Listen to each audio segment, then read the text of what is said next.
নমস্কার বন্ধুরা, job updates and news চ্যানেলের পক্ষ থেকে তোমাদের সকলকে জানাই স্বাগত। তো বন্ধুরা, অবশেষে শুরু হয়ে গেল পশ্চিমবঙ্গ সরকারের অধীনে থাকা প্রাইমারি স্কুলের পক্ষ থেকে গ্রুপ ডি পোস্টে নিয়োগ। মানে প্রাইমারি স্কুলে গ্রুপ ডি পোস্টে তোমাদের নিয়োগ বিজ্ঞপ্তি প্রকাশ করলো সরকার, এবং সেটা পূজার আগেই নিয়োগ হবে।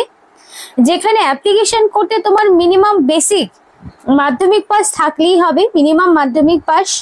তার জন্য কোনো রকম ডিএলএড এর অথবা বিএড এর প্রয়োজন হচ্ছে না, মানে বিএড ডিএড এর কোনো প্রয়োজন নেই। মিনিমাম মাধ্যমিক পাস, আর সাথে যদি 18 বছর বয়স হয়ে গিয়ে থাকে তাহলে তুমি 23 জেলার যে কোনো প্রান্ত থেকেই, ছেলে হোক কিংবা মেয়ে, প্রত্যেকেই কিন্তু আবেদন করতে পারবে। তো খুবই ভালো সুযোগ রয়েছে, যেখানে তোমাদের কোনো রকমের রিটেন টেস্ট নেওয়া হচ্ছে না, লিখিত পরীক্ষা এবার আর থাকছে না, সরাসরি ওয়াক ইন ইন্টারভিউ দিয়েই তুমি নিযুক্ত হতে পারবে। তো খুবই ভালো সুযোগ। ভিডিও ডিটেলস দেখো, তাহলে অ্যাপ্লিকেশন প্রসেস সহ পোস্টের ডিটেলস, কোয়ালিফিকেশন সম্পূর্ণ এক এক করে জানতে পারবে। কিন্তু বিস্তারিত বলার আগে তোমাদের প্রত্যেকের কাছে একটাই রিকোয়েস্ট জানাবো, যে যারা এখনো আমাদের এই চ্যানেলটিকে সাবস্ক্রাইব করোনি তারা ঝটপট চ্যানেলটিকে সাবস্ক্রাইব করে পাশে থাকা বেল আইকনটি ক্লিক করে দাও, যাতে করে পরবর্তী সমস্ত ইনফরমেশন পেয়ে যেতে পারো। তো চলো বন্ধুরা, দেরি না করে এবার অফিসিয়াল নোটিশ নিয়ে ডাইরেক্ট বিস্তারিত আলোচনা তোমাদের সাথে শুরু করব। ইন্টারভিউ ডেট অলরেডি ফাইনাল হয়ে গেছে, 13 তারিখে রয়েছে ইন্টারভিউ। 13ই আগস্ট 2025 বেলা 11টার সময় তোমার ইন্টারভিউ রয়েছে, এবং সেই দিনই তোমাকে অ্যাপ্লিকেশন ফর্ম পূরণ করে নিয়ে যেতে হবে। এবং এই ডেট কিন্তু চেঞ্জ হওয়ার নয়, বেলা 11টার ঠিক আগেই সেখানে পৌঁছে যাবে, বিকজ তার আগে তোমাদের রিপোর্টিং করানো হবে। তো নির্দিষ্ট সময়ের মধ্যে তোমাদের সেখানে উপস্থিত হতে হবে। তো এটা হলো অ্যাপ্লিকেশন ফর্ম্যাটটি, যেটা তোমাদের পূরণ করতে হবে। তো সেই ফর্মটি কিভাবে পূরণ করছি একবার সেটা দেখো। ফার্স্ট অফ অল, অ্যাপ্লিকেন্টের নাম ইন ক্যাপিটাল লেটার। তো ক্যাপিটাল লেটারে তোমাদের নাম দিতে হবে, আর অবশ্যই এখানে নাম, বয়স যা কিছু দেবে সেটা যাতে অ্যাকর্ডিং টু মাধ্যমিক বা তার সমতুল্য পরীক্ষায় যে হচ্ছে অ্যাডমিটে যেই নাম বা বয়স রয়েছে সেটাই দেওয়ার চেষ্টা করবে। ফাদার্স নেমের জায়গায় অবশ্যই তোমার বাবার নাম থাকবে। যারা বিবাহিত মহিলা তারা হাজব্যান্ডের নাম দিতে পারো, সেটা তোমাদের উপর ডিপেন্ড করবে যে তোমরা বর্তমানে কাকে গার্জিয়ান হিসেবে রাখবে। এবং এখানে রিসেন্ট কালার পাসপোর্ট সাইজের ফটো তোমাকে অ্যাটাচ করতে হবে, এবং সেই ফটোটা 6 মাসের বেশি পুরনো হলে কিন্তু হবে না। রিসেন্ট কালার পাসপোর্ট সাইজের ফটো দিতে হবে। এবার পার্মানেন্ট অ্যাড্রেস চাওয়া হয়েছে। তো তোমার সম্পূর্ণ অ্যাড্রেসের ডিটেলস, যেমন ধরো ফার্স্ট অফ অল ভিলেজের নাম, পোস্ট অফিসের নাম, পুলিশ স্টেশনের নাম, ডিস্ট্রিক্টের নাম, পিনকোডের নাম। তো village, post office, police station, district, overall A to Z সমস্ত ইনফরমেশন তোমাকে কিন্তু দিতে হবে। তারপরে দেখো এখানে তোমার অ্যাড্রেস প্রুফ হিসেবে তুমি চাইলে আধার কার্ড, চাইলে তুমি ভোটার আইডি দিতে পারো। এবার এই অনুযায়ী তোমার যা অ্যাড্রেস রয়েছে সেইটাই তুমি দেবে। রিলিজিয়ন যে কোনো হতে পারে, ন্যাশনালিটি অবশ্যই ইন্ডিয়ান হতে হবে, বিকজ ইন্ডিয়ান সিটিজেনশিপ ছাড়া তোমরা কিন্তু এখানে অ্যাপ্লিকেশন করতে পারবে না। তারপরে রয়েছে ডেট অফ বার্থ, অবশ্যই মাধ্যমিকের অ্যাডমিট দেখে এখানে সেই ডেট অফ বার্থটাই বসাবে যেটা তোমার রয়েছে। তারপরে দেখো ক্যাটাগরি চাওয়া হয়েছে, জেনারেল, এসসি, এসটি, ওবিসি কি রয়েছে তোমার ক্যাটাগরি দিতে হবে। যে ক্যাটাগরি রয়েছে সেই ক্যাটাগরির মাথায় টিক করবে এবং ভ্যালিড কাস্ট সার্টিফিকেট প্রোভাইড করবে।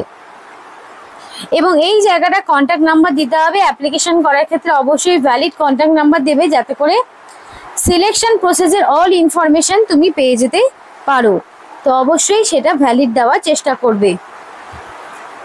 মেল আইডিটা ম্যান্ডেটরি নয়, যদি থাকে তাহলে দিতে পারো, যদি না থাকে দেওয়ার প্রয়োজন নেই। তো অ্যাপ্লিকেশন করতে অবশ্যই ভ্যালিড মেল আইডি এবং ফোন নাম্বার দিয়েই অ্যাপ্লিকেশন করবে, কারণ তোমরা ইন্টারভিউ দিলে এবং তারপরে সেখান থেকে কিন্তু শর্ট লিস্ট তৈরি হবে, এবং সেই শর্ট লিস্টেড ক্যান্ডিডেটকেই কিন্তু তোমাদের ইন্টারভিউ দেওয়ার পর শর্ট লিস্ট হলো, এবং সেই শর্ট লিস্ট হয়ে যাওয়ার পরে তোমাদের ডকুমেন্ট ভেরিফিকেশন করে ফাইনালি তোমাদের কিন্তু ডাকা হবে। এবার এখানে দেখো তোমাদের কিছু ডকুমেন্টস দিতে হচ্ছে। তো যে ডকুমেন্টসগুলো দেবে সেটা অবশ্যই সেলফ অ্যাটাস্টেড কপি দেবে এবং যেগুলো দেবে সেগুলোর জন্য ইয়েস লিখবে, আর যেগুলো দেবে না সেগুলোর জন্য নো লিখবে। তো দেখো পাসপোর্ট সাইজের ফটো দিতে হবে, তো অবশ্যই তুমি এখানে ইয়েস লিখে দেবে। Copy of voter ID, age and residential proof, তো এখানে ভোটার আইডি তুমি এজ প্রুফ এবং রেসিডেন্সিয়াল প্রুফ হিসেবে দিতে পারো। তো যদি দিতে চাও তাহলে তোমাকে ইয়েস লিখতে হবে।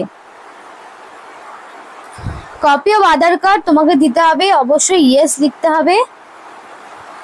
এবং মিনিমাম 8 পাস বা higher class educational qualification proof, মানে এখানে মাধ্যমিক এর জন্য বললাম কারণ মিনিমাম 8 পাস যাদের রয়েছে তারাই কিন্তু এখানে আবেদন করতে পারবে, তার জন্য মাধ্যমিক পাস বললেই হয়ে গেল। মিনিমাম মাধ্যমিক পাস যাদের রয়েছে তারা কিন্তু এখানে দিতে পারো।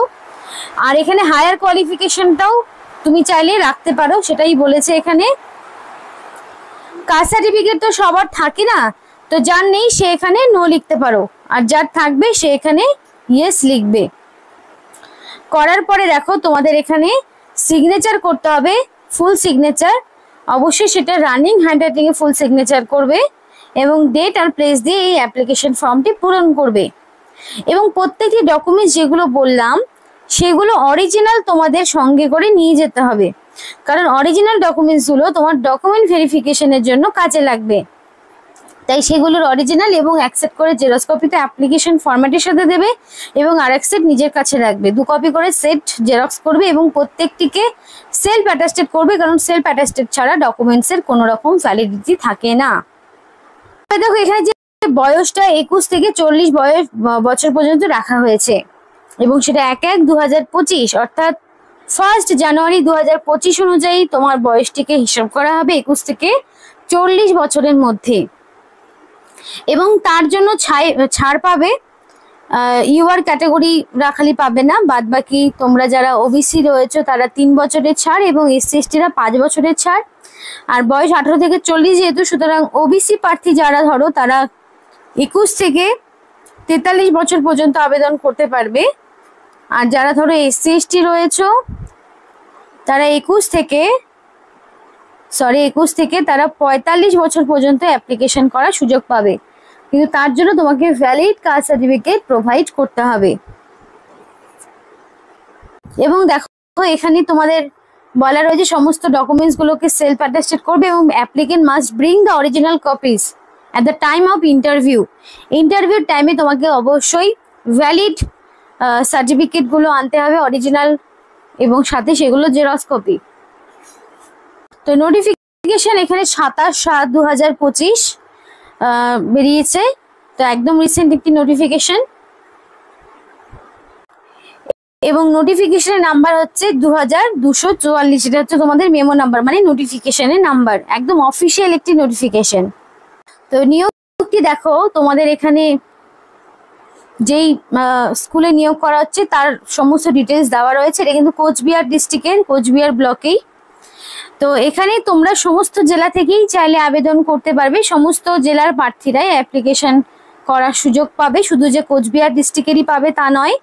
তো যারা ভিডিওটি দেখছো তারা অবশ্যই তোমাদের জেলার নাম কমেন্ট করে জানাও, যাতে করে তোমাদের জেলায় থাকা এইরকম, কারণ সবার তো ডিএলএড বিএড এসব থাকে না, তো স্কুল পারপাসে যেই group D, group B, group C যেই জবগুলো হচ্ছে বর্তমানে, সেইগুলো যদি তোমরা নিতে চাও অবশ্যই জানাও। তো এখানে বেসিক্যালি তোমাদের হেল্পার পোস্টে নিয়োগ হচ্ছে, যেখানে ক্লাস 8 পাস তোমার মিনিমাম কোয়ালিফিকেশন, অর্থাৎ যাদের মিনিমাম মাধ্যমিক রয়েছে তারাই কিন্তু এখানে আবেদনের জন্য যোগ্য রয়েছে, কোনো রকম সমস্যা হবে না। তো তোমরা এখানে পার মান্থ 5000 টাকা করে পাবে। আর এখানে তোমাদের বেলা 12টার মধ্যে তোমাকে উপস্থিত হতে হবে। ইন্টারভিউর সময় দেওয়া রয়েছে, ইন্টারভিউ কিন্তু তোমাদের 13 তারিখে হচ্ছে, সেটা তোমাদের মাথায় রাখতে হবে। 13 তারিখ ইন্টারভিউ রয়েছে এবং সেই দিন অ্যাপ্লিকেশন ফর্মটি পূরণ করে যাবে, মানে এক্স্যাক্টলি 11টার সময় উপস্থিত থাকবে, যাতে করে 12টা থেকে ইন্টারভিউতে তোমরা একদম পার্টিসিপেট করতে পারো। তো এটা বর্তমানে সম্পূর্ণ কন্ট্রাকচুয়াল বেসিসে নিয়োগ হচ্ছে। তো এখানে তোমাদের বলে রেখে কন্ট্রাকচুয়াল বেসিসে নিয়োগ হলেও এটা কিন্তু নির্দিষ্ট সময়ের পর আবার রিনিউয়াল হবে। তো এই ধরনের অনেক জবই বর্তমানে বেরোচ্ছে, যেগুলো তোমাদের লিখিত পরীক্ষা ছাড়াই সরাসরি ওয়াক-ইন ইন্টারভিউতে নিয়োগ করা হচ্ছে। তো এই টাইপের আরো বিভিন্ন রকম জব কিন্তু বিভিন্ন জেলার পক্ষ থেকে আসতে চলেছে আগামীতে। তো সেগুলো সম্পর্কে যদি তোমরা জানতে চাও অবশ্যই নিজেদের নাম আমাদেরকে কমেন্ট করে জানাও। আজকের মতো ভিডিওটি এই পর্যন্তই।